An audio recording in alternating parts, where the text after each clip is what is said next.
Hello and welcome to another episode of Future Learners. I'm Brett Campbell, CEO and Chairman of Euka Future Learning, and I am joined by my amazing co-host, as always, the founder and head of education, Ellen Brown. Ellen, how are you? Really good, Brett. Great to hear. We have another really exciting topic today. You sent this one on the docket, and I was like, yep, we definitely need to talk about this. So let's actually, before we do, let's thank everyone who has been listening to the podcast and double thank those who have jumped over to Apple iTunes and Spotify and given us a 5-star review. We really appreciate that. It helps this program and the show get heard by more people, and that's what we're here to do. We're here to spread the joy of education and growth and development in our children. So, Ellen, introduce today's topic. What are we going to be talking about? We're going to be talking about risk and the importance of risk as far as raising our children is concerned. It's an interesting topic and one that we all struggle with as parents. What does a good parent do when it comes to risk, Brett? Wow. It's a risky topic too, by the way. Bit of inception here. Awesome. Okay, so let's kick off, Ellen. Where do we start with this? You're right. It's a topic that as a parent, and again, the beauty is we're sort of at different ends of the parenting spectrum. You have teenage children now, as your sort of youngest, and I've got a 3-year-old. So I'm right in the midst of, oh no, do I let this child take a risk, or do I not? Do I hold them back? Do I, et cetera, et cetera? So there's lots to consider. And our intent for today's episode, just to put that out there for you, the listener, is to be able to have a bit of a discussion around the pros and cons of risk and allowing your child to take risk, the sort of borderline of how much risk is too much risk, etc. I got some stories to share there about that, but then also some practical steps that you can take as a parent to be able to consider where and how we can create our parameters around risk. And I think the most important thing for me is the awareness of this as an actual thing, because a lot of parents don't allow their child to take risk, or they're quite fearful. They're helicopter parent in a way where don't do this, don't do that, don't do this, stop, you might hurt yourself. And they're doing it out of pure love and joy and protection, but they're not thinking about the future steps of what that might entail. So where are we kicking off, Ellen? Well, look, we've looked at risk and we've put it into 5 different categories of where risk is involved in our children's development. So I suppose the very first place to start is outdoor play and exploration.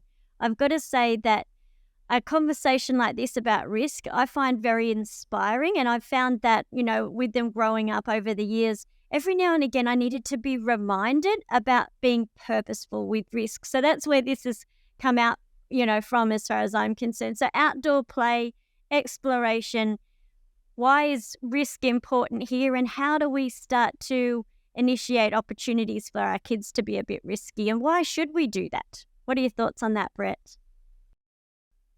Well, interestingly enough, our weekends consist of visiting new parks around the Gold Coast. So myself and Emily and Ayla, I think I feel like we've visited probably 85% of all current parks, swings, slides, you name it. So I'm faced with this every weekend, actually. And because I am a thinker that I quite often think about, if I say no to this now, what potential and this, again, welcome to living in my brain. Sometimes I overthink about certain things, but I generally, whenever I make any decision, whether it's for myself or for Ayla in this instance, she's 3 years old, is I will look at, if I say no now, what's that going to do for next week, next month, next year, etc. Now, I don't sit there and analyze it with a graph pad and come up with some scientific outcome. It's really if I stop her from running right now, what is that going to do? Am I going to put fear in her that she can't run because running equals hurt, or am I going to look at this situation? I go, it's the grass, so she's on the grass. You can run as fast as you like, Ayla, and if you fall over, you're going to probably learn a couple of lessons about running too fast and your legs aren't keeping up for you. But if you're running on wet tiles, I'm like, hold on a minute, stop. And I'm always about the explanation as to why.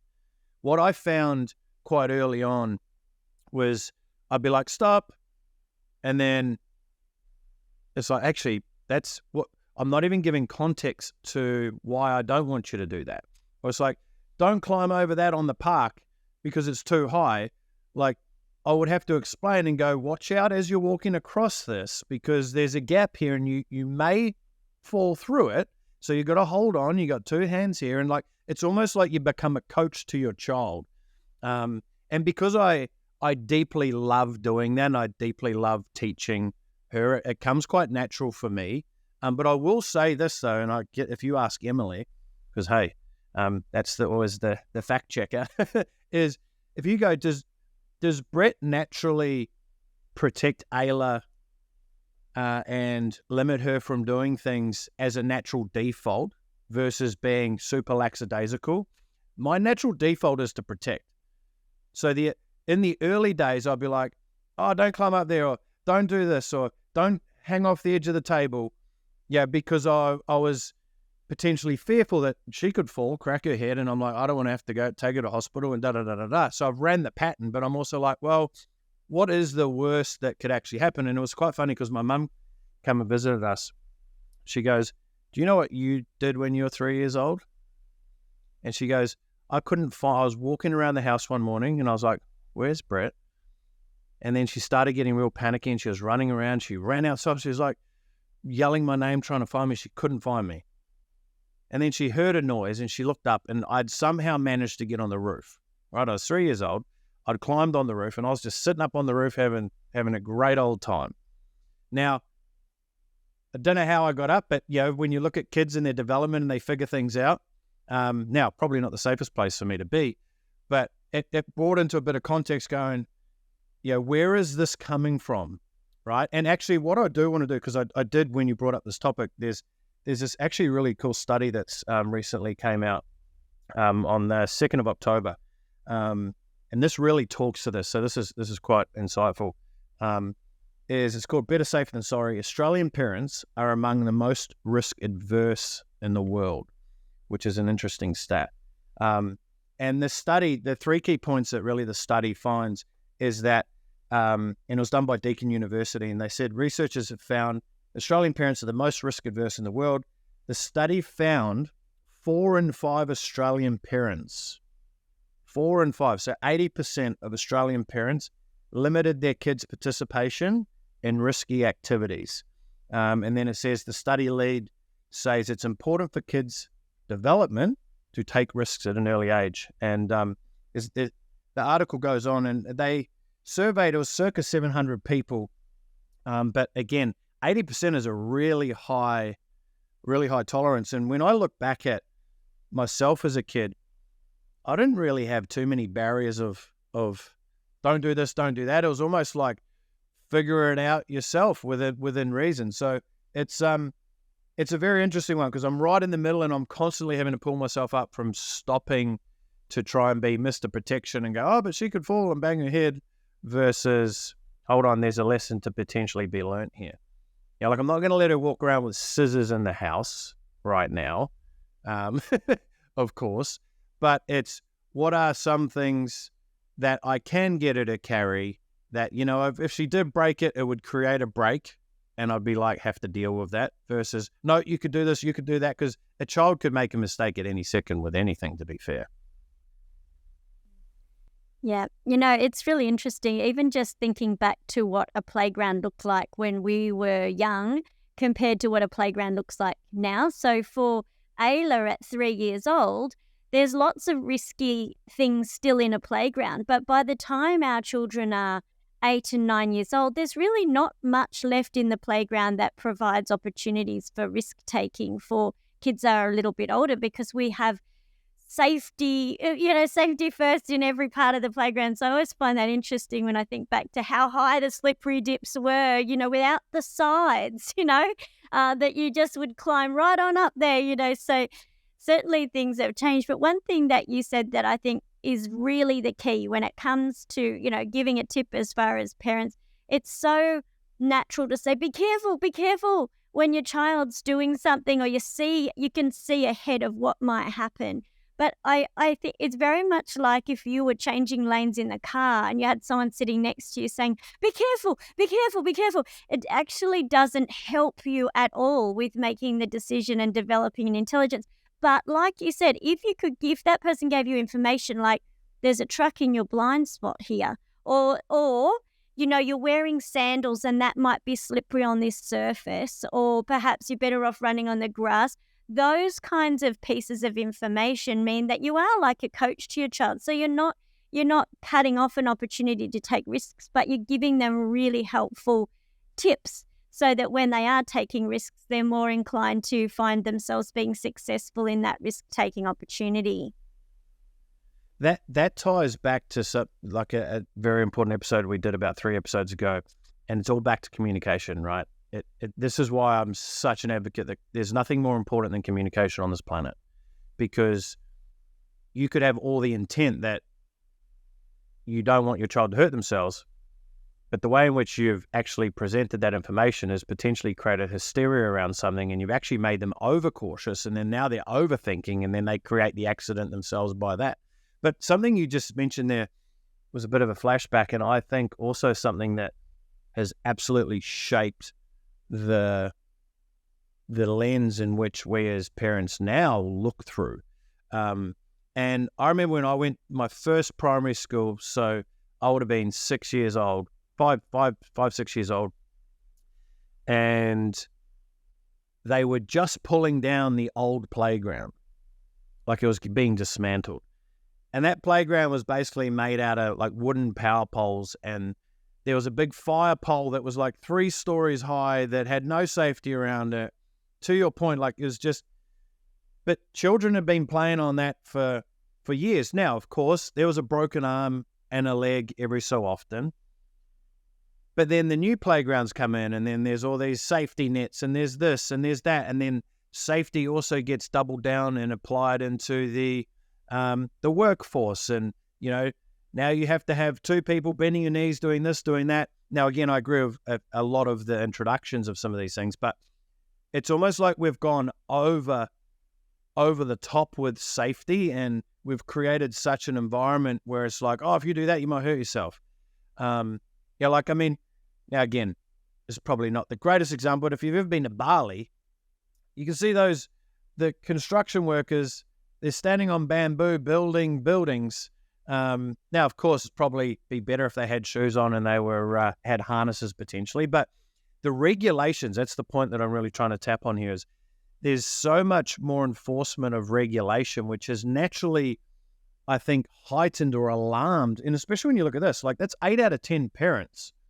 8 out of 10 parents have stopped their child doing something because they deem it to be potentially risky, right? And it can vary from many different things. Like we had Ayla's third birthday a couple of weeks ago. We had a party here, and we had about 10 kids, and we had all the dads and the kids. We were all in the pool, and our pool's got an infinity edge and then like a 3-meter drop off over the other side of it, right?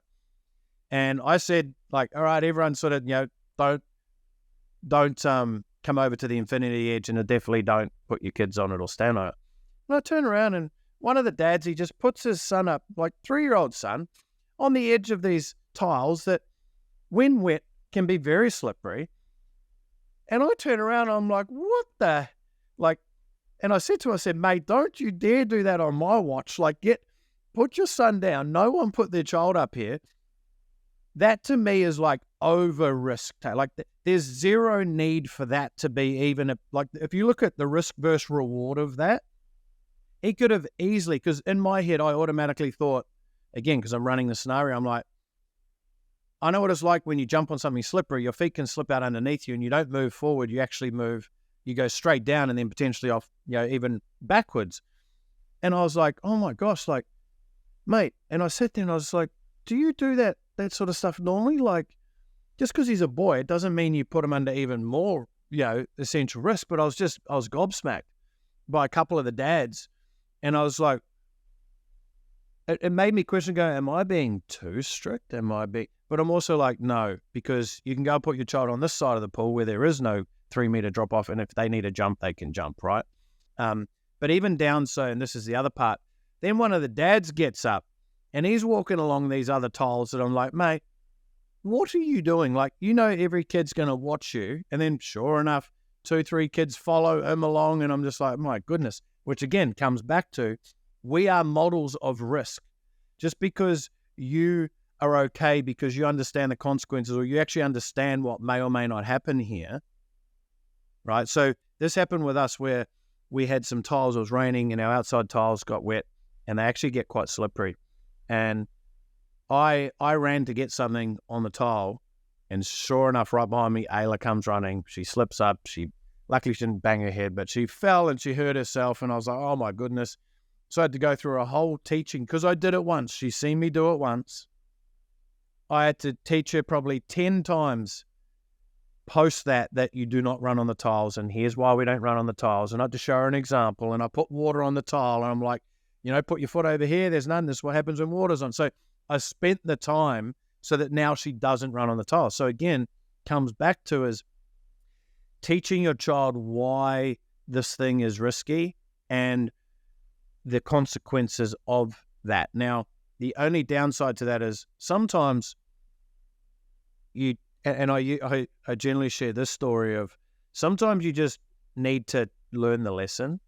So we had electric fences around our house in New Zealand where we grew up, and on the back of the section there was a bit of land and there was some cows and so forth. And my mum told me never touch this wire. Don't touch the wire because it'll give you electric shock. What do you think I did? I touched the wire. Of course, I was like, oh. And I touched the wire. I'm like, oh my God, now I know why I'll never touch the electric fence.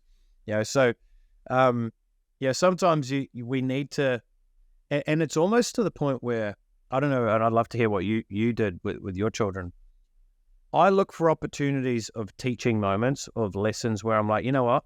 I could actually let this happen now and it'll teach her, it'll give a really good lesson that she can learn it under, let's call it safety, because I'm here, versus if she was exploring this by herself and I wasn't around to assist. Did you ever sort of set up or do anything in that nature so you could almost be in control of the risk and the lesson? Yeah, absolutely. I'm a big advocate for wild play. And when I say wild play, I mean in the wild. Now, I'm not in the Amazon, but, like once they get past those where the playground doesn't provide much risk or opportunities to stretch yourself, finding a river that you can go to with trees to climb, ropes to swing on. Yes, they'll swing on the rope and they'll let go and they won't be over the enough water yet. But when they're little, they're just tucking their legs up. All those kinds of opportunities. It's so interesting how hardwired we are as humans to seek out risk. Little ones are wanting to hold the knife and wanting to run with the scissors and wanting to jump up or climb up something tall.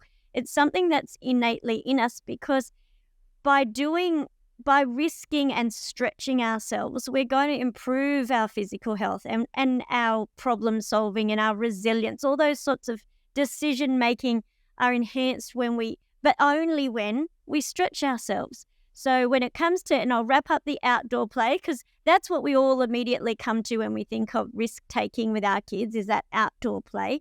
But I'd wrap that up by saying, it's really obvious that there's lots and lots of benefits when it comes to allowing our kids to take risks. And like you said, giving information rather than direction is a really good way of being able to minimize, a negative outcome, because the positive outcomes, even when there is a negative, even if someone does hurt their foot or scratch their knee or need to be pulled out of a tree because they've gone a bit too high or whatever it is, there's such learning moments and the things you remember. Isn't it always the things that you remember are those crazy things where you've pushed yourself out of your limit? So don't think that by doing that you're being a bad parent, So let's get to the next one. The next one is create. Before we do, Sure. I just want to wrap this one. Like there's Okay. something here in this article that I think will be great just to wrap that point up is and this is really, really important because a lot of the study was situated around risky behavior such as, riding your bike fast, climbing trees, et cetera, et cetera. So it really entails to the outdoors. It says here in the article, we found that kids whose parents were risk adverse were less physically active and they played less adventurously. She also said these children were 3 times less physically active and less likely to meet the Australian Physical Activity Guidelines. While there was no difference between male and female parents, tolerance for risky play, the study found mothers were more concerned about injuries, and they said that this concern that their children would get hurt resulted in less physical activity in outdoor play. So they talk about the concept we mentioned, risky play leads to risk intelligence, and what it really does is it's important for kids to start taking risks at a very early age because it helps them find out what they can and cannot do. So wanted to because there's always layer 2, 3 effects of something and the way I interpret that is if you're not letting your child be a little bit more risky, they're going to be far more sedentary, they're not going to be fit and active, and they're just going to end up with health issues, let's call it, right? If we go to the end of the spectrum. So there's always those effects that come into play. But Ellen, please jump into the second one. All right, get us onto the second one. So this is one where it makes sense. When you think of risk taking, you wouldn't have jumped to it, but it actually makes sense. It's an area where we do need to be risk takers, and that's creative expression and innovation. So, helping our kids to feel as though it's okay to be creative, and it's okay that you're drawing a picture that looks a bit different to the person that's next to them, or it doesn't look exactly the way the picture in the program looks, allowing them to feel as though it's okay to take risks in their creative expression. Yeah, it's an interesting one. That topic can, we could go down open a big can of worms with that, because where does creative expression stop, right? Is it letting them just, hey, I want to have pink hair, or so there's that physical component of it, or I want these big hoop earrings, I want to stretch my ears, and all of those things, they're all factors of creative expression, right? And again, I would always revert to what's the reason as to why someone's wanting to do that. Like, what is the reason why someone wants purple hair? Is it because they just love purple and it'll be cool? Okay, great. Is it because that they are trying to be something totally different than everyone else for a specific reason? And then that's more of a conversation around where's that coming from? Like, what's the desire to be so different? So there's lots of avenues there from a creative expression when it comes to thyself. But if we're looking at it again through that lens of fostering the critical thinking and innovation of thought, absolutely, encourage your child to take risks. And again, I think it's really important to almost redefine the perception of risk, because the word risk itself, and when you hear it, it creates alarm bells. You see a big sign that says stop, right? You see a bridge that might fall apart if you drive over it, type thing. So it's really your perception around the word risk. And I think being a risk taker is such a valuable asset to have as a human being, because it'll allow you to speak up. It'll allow you to your point, creatively express yourself and not have to wear the same shoes that every kid in school is wearing because they have them, and you might not like them, but you're doing it just to sort of fit in. So there's lots of variables around that, but I really think there's an important distinction to be made with risk itself, and creating the environment within your household that not only is risk okay, but risk is mandatory in this household. Like, we do take risks. And again, it's the concept of calculated risks and knowing what the risk-reward ratio is. I always talk about risk-reward. It's like, if we do this, what's the upside of this versus the effort that's required? If you're going to go and climb that massive tree there and there's not many branches, like, well, what's really the upside of you going that high versus, the reward? And so it's taking the word risk and molding it into a positive, because I think the word risk has a negative connotation already attached to it. So Absolutely. I guess I would like to add there that if you're going to be fostering risk taking as far as, helping your kids to be creative and innovative in what they're doing in their learning, that during that process, they'll also learn to embrace failure, and they won't see failure as a negative thing, that they'll see that as part of a journey. They'll learn to persist when things don't particularly go their way. So this is more in a learning context that, I think that's probably one of the biggest irks about being in a mainstream school system where, the teacher says, all right, everybody, we're going to paint this, or, we're going to make something. And here's the example at the front. And you walk into the classroom and you see, 20 bumblebees and they're all exactly the same. And you think that's probably one of the things that I think is really sad, when that young child who has just such a crazy, wild, huge imagination is kind of, I guess, molded into a place where risk-taking is not necessarily encouraged, because it's very difficult as a teacher and you've got 25 children in the class. You can't have 25 risk-takers. You can't have kids just doing, they're all their own thing. It doesn't work well. And so it's not an environment for that. But like you said, if you're at home with your kids and you have the opportunity to say, you're going to make something, you're going to create something, you're going to come up with an entrepreneurial idea, let's take the risk. You want to make a cupcake stand, or you want to put it out the front.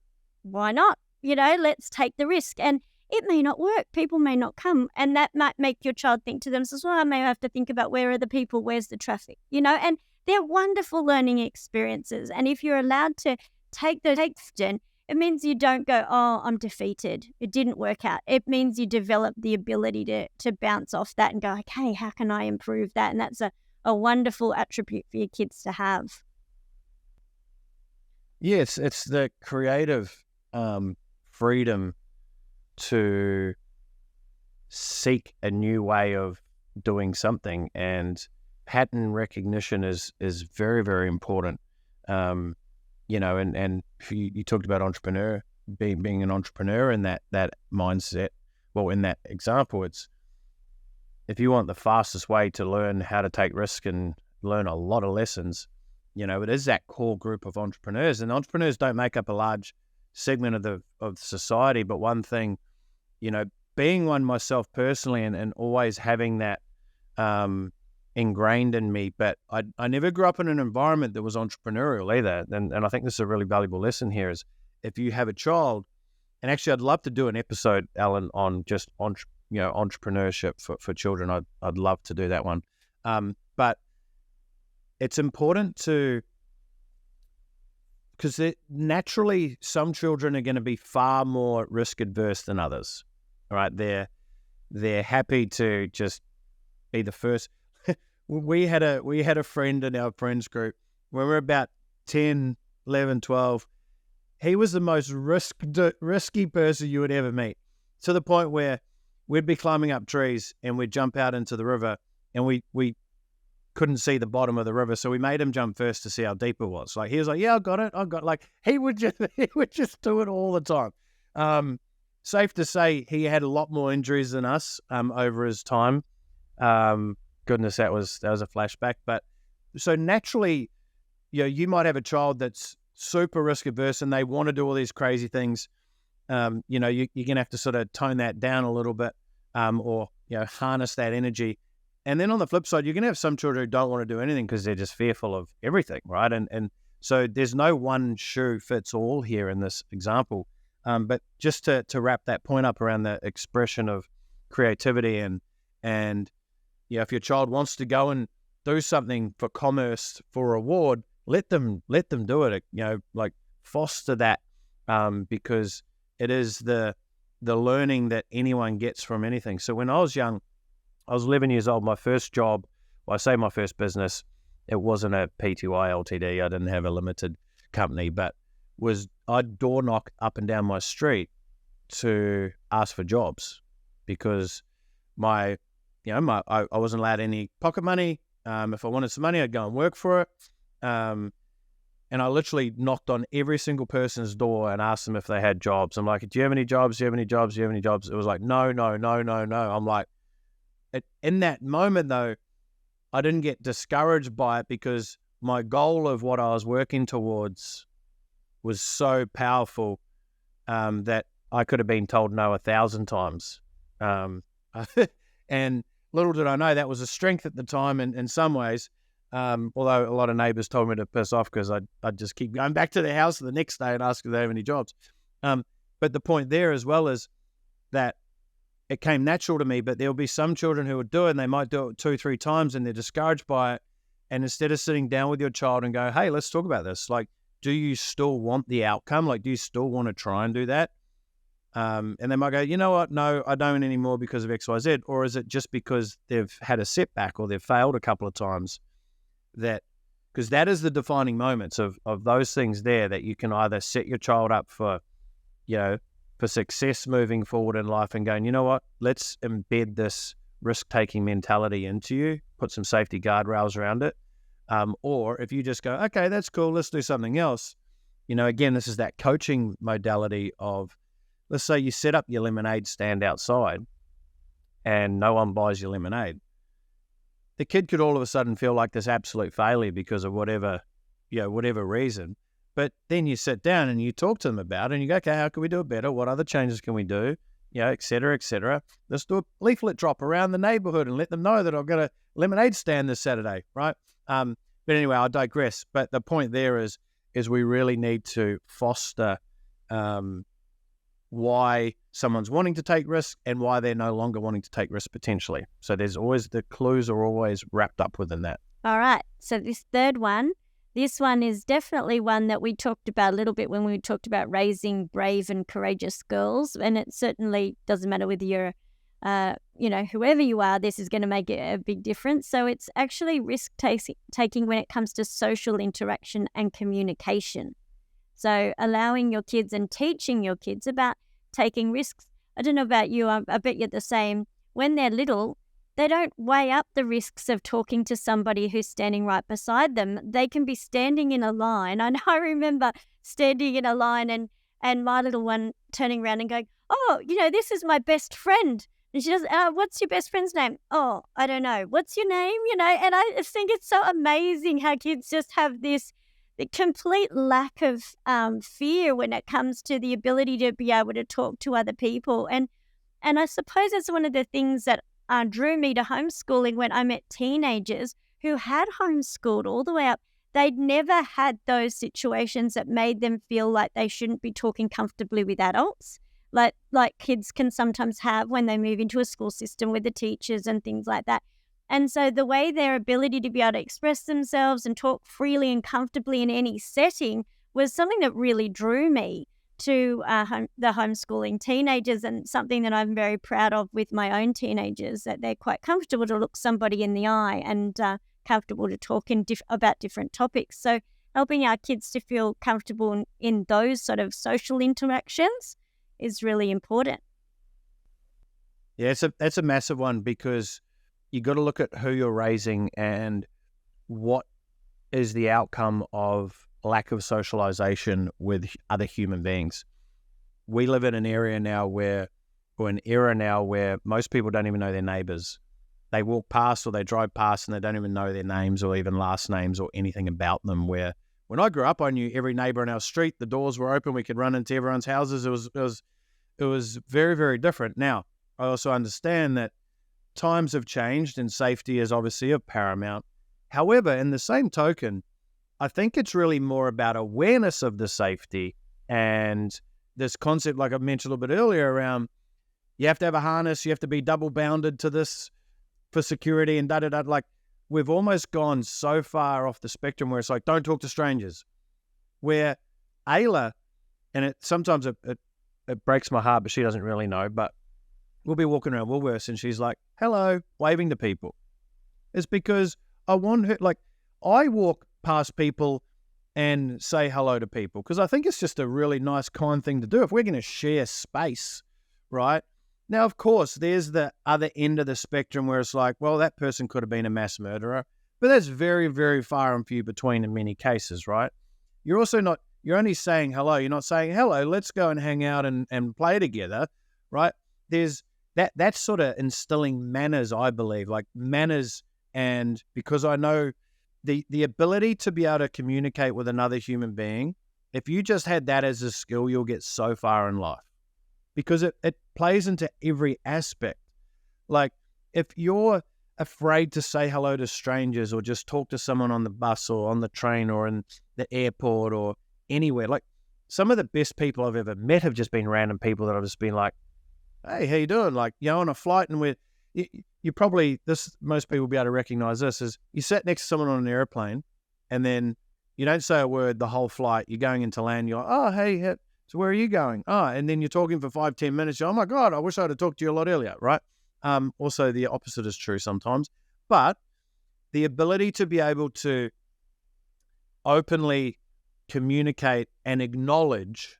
So I think the other part is acknowledging that there is another human being sharing this environment with you is very important. Like, the amount of people that walk around with their head down, don't even acknowledge, don't even, like, not even an eyelid lift, It's hilarious. Sometimes I'll be walking past people, be like, hello, and they don't say a thing. I'm like, have a good day. Like, I'm just like, wow. Like, but that is sort of the environment. Like, we've moved into an environment like that. And I think it's a very, if you're telling your child, don't talk to these people, don't talk to that.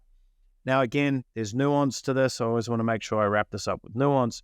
But generally speaking, like, when any of our friends come over or anyone comes over, part of what Ayla does is she'll just out of keen interest as well, but she will always come and say hello and share something that she's just done, because we want her to be actively involved, and we want her to learn different communication with different people. And, like, there's so much nuance to it all that you don't really look at it in the moment as impactful, but their ability to talk to an adult, a different adult, or this person or that person, like, they're just gaining skills. You can see their software is just being downloaded in real time. You can see it when they're communicating, and the ability to be able to do that, because there's so many people who don't want to communicate with other people because of a poor communication that they've had with someone else, and now they're wrapping everyone else up in this subconsciously by most standards.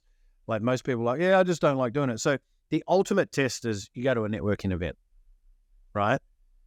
There's so many people that I know in business that just cannot stand networking events. I'm like,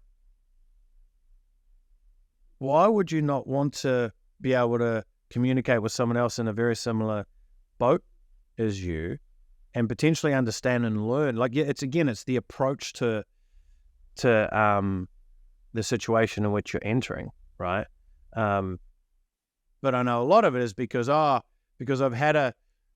been to a networking event before, and it was just this one dude trying to sell me his MLM thing. I'm like, that's that example though. That doesn't mean every person at every event does this, right? So knowing that not every circumstance is going to play out the exact same way is a very important distinction to share, because your child might go and say hello to someone, and they get ignored or they get pushed over.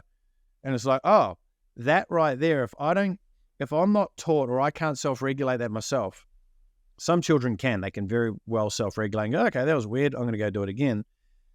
But many children will be like, anytime I say hello to someone, I get hurt. And they bring that pattern through with them, and they're less likely to say hello to someone because they're fearful, or it's going to take a lot of energy for them to be able to step up next time and say that, So there's so many things that if we don't get it right, or we don't pay attention to it, it can lead us down a very difficult path as adults. Yeah, absolutely. I guess I would looking at my own kids, I would say, there is definitely a difference in the ability of one, to take risks versus another. There is a natural, ease when it comes to social interaction with one. Whereas the other one, I had to be quite directed in learning some skills. And for him, it was looking at someone. And I saw it from a very young age that that he would 3 already, he would start to look down when somebody was there because he was naturally shy. So right from that age, getting him to look at somebody and quietly talking about that, even, in the moment, if I needed to be quite purposeful, to give him he needed to be told, oh, this is a key, or something as simple as always ask somebody a question about themselves. Like, he laughs now because he's a teenager, but he goes, I remember that you always used to say, just ask someone a question about themselves. That's the key. Because as soon as you do that, it breaks down the walls. So even as a teenager, he remembers that. And he laughed the other day. He was telling me he'd met somebody. He's like, you know what I did, Mum? Ask them a question about themselves. So, for him, he just needed that tool to be able to say, okay, that's going to break the ice. I mean, there's no one who doesn't love sharing about themselves, is there? So some kids need some real help with taking risks in the social interaction, and some kids just find it quite natural and always will. So, all right, I know we've got to speed along here. So academic exploration and learning, risk-taking in this area, it'll look like things like tackling subjects that you wouldn't normally tackle. I think that's probably an exciting thing when you're not having to do your schooling amongst other people and you have got a bit of freedom to make choices.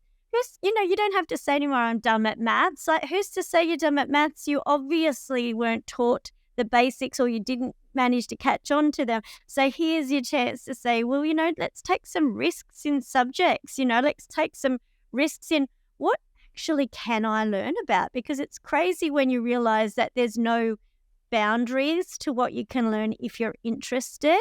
So risk-taking and academic exploration and learning is a really exciting area to help your kids. And the beauty of that now, we live in a world where there is nothing that you cannot learn.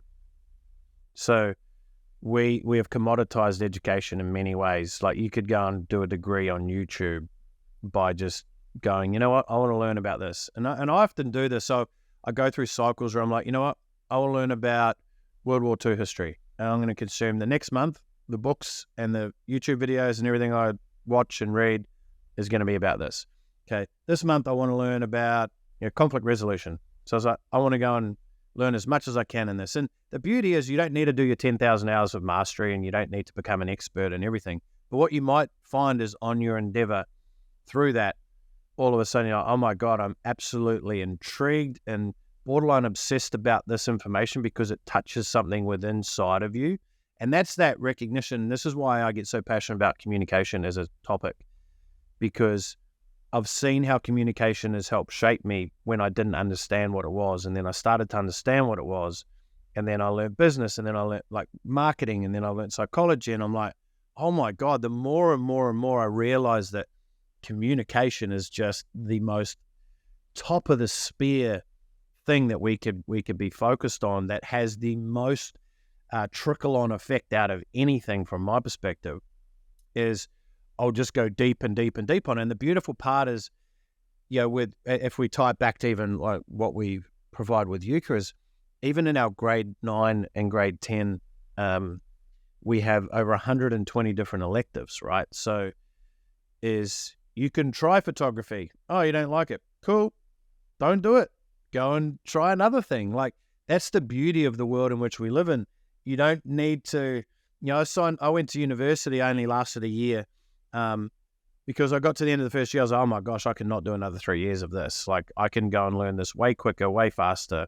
And I ended up going and embarking on a different journey. And I got that outcome that I was looking for 3 years quicker. But it was also the ability to take the risk of saying, you know what, I don't like this subject and I'm really not enjoying it.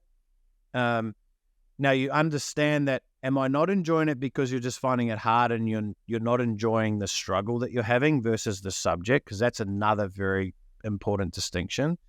But if you find that the subject matter is the thing that you just don't enjoy, great, stop it, go and choose another subject, go and learn something different. It's my YouTube content that I consume, I'd literally consume hours and hours a month of YouTube videos on a range of different topics. Like, now that's just, let's call it curiosity learning. But if I'm really, again, wanting to focus in on something, there's multiple ways on how you can learn it as well. So like English as an example, right? You're studying one topic. It's like you might be doing some history on a specific topic. It's like, well, choose a different element of history that you might connect with more, that you can go through and still do the learning of, right? Because it's not that specific thing that you necessarily have to have information on. It's have you gone through and learnt about a specific process and how it sort of arrived at. So I think that's really, really, really important to take risks and know that, because this is the other part. Take the risk of choosing said topic that you want to learn about, and then also take the risk to, okay, I don't like it anymore because of these reasons, and then move on. So lots of flexibility and intellectual freedom that lies within that. Absolutely. I totally agree with you on that. If you can help kids to realize that that the risk of trying new things, learning new things, once they've actually overcome that barrier to entry and realize, wait, it's the same it's the same skills that you're using no matter what topic, this huge world opens up to them. And that intellectual curiosity that you were talking about is probably the greatest gift you can give your child. So it's about empowering them to feel as though, there's no boundaries there. You can risk trying something new and not liking it, or risk continuing on with something that you thought you couldn't do. So, all right, last one. And we kind of touched on it before. So risking in your personal growth and self-discovery. So how do we help our kids with things like independence or personal growth, or risking things like following their passions, and not having to worry about what other people think if, they're into stamp collecting. not into stamp collecting, but there's lots of different things that they might be interested in that their peers may not be interested in. So that can feel risky. So learning how to balance it up and say, it's actually okay to be who I am and to be independent at the same time as, feeling confident in that. And with all things personal growth, again, a massive advocate on that within itself. But where you're going to get the gains out of this and you can really let the rubber hit the road is what I'd encourage. I'm going to put it out there as a bit of a request to every parent out there, and for yourself as well, but also for your children, is to put together a risk plan. Meaning, and it could be something as basic as, sitting down on a Sunday, you go, what is one thing that you are going to take a risk with this week as it relates to communication, right? Or as we talked about, social interaction. And it might be, when we go to the supermarket, when we're pushing the trolley down the aisle, you need to say hello to a stranger. Now, not just a random stranger, select the stranger. It might be a nice old lady pushing a trolley and she's watching you and you're like, hello. Something small where you can go, amazing, tick the box. All right, next week, we're going to do 2 risks, right? And you could apply this into the physical ailment as well. And it's like, we need to climb a tree. That's a little bit scary. Or we need to go down the bigger slide this week. Or, you're going to try and do a wheel stand on your bike, whatever the situation is for your child, right? But sit down and go, okay, what would you deem to be risky? Let's look at this. And what are we looking to get from it, right? Because I'll tell you what, the achievement of succeeding on something as simple as saying hello at a shopping mall, or saying hello to, a stranger. And again, you can be selective with it. Just because there's so many tail effects to this is, 1, you've actually been a little bit more risky. 2, you're aware that you're being risky and you've accomplished it. And 3, you're creating momentum because you're proving to yourself that you can do things that you generally thought was risky. And it's just going to snowball and your risk tolerance will be far greater, right? So that's what I would say to the personal growth component of it is, growth is something that you can measure, and you want to be able to go, have I grown? Am I getting better in this area, or am I staying stagnant, or am I getting worse? And that's a really good telltale to see. Because if you're getting worse, then you need to look at the parameters that are potentially causing this and work on them, and don't let it hijack you moving forward, right? And the upside of this is great. You know, when I look at risk reward, the risk reward ratio, as I like to call it, is the reward of taking this risk of what I'm suggesting, of setting a plan and go, okay, let's pick one thing a day that we can be, that we would deem risky, put it on your list. At the end of the day, we've done it. We sit back down and we go, cool, what did you learn from taking that risk? We actually found out that it was actually really easy to say hello to the lady at Woolworths. And now here's another one. I'll finish on this, because then you say hello to the lady at Woolworths. That could be the easiest option to say hello, because she could be very bubbly, and you can see those people. The real, if you want to take a bit more of a risk and you go, how can we make that a bit harder? Say hello to someone that's giving you a vibe that is not so friendly, and your quest is to say hello to them and see if you can get them to smile.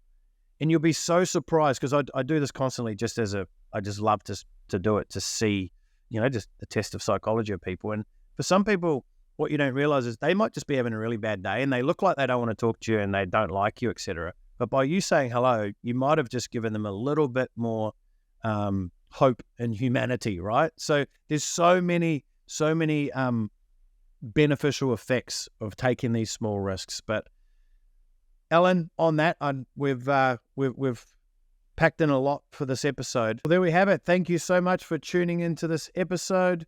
If you've enjoyed this episode, please head over to iTunes, Spotify, leave us a 5-star review. And of course, if you've gotten value, please share this with someone else that you believe will get value as well. And until next time, have an amazing rest of your morning, midday, evening, or even very late at night, depending on when you're listening to this. But thank you for tuning in, and we'll catch you on the next one.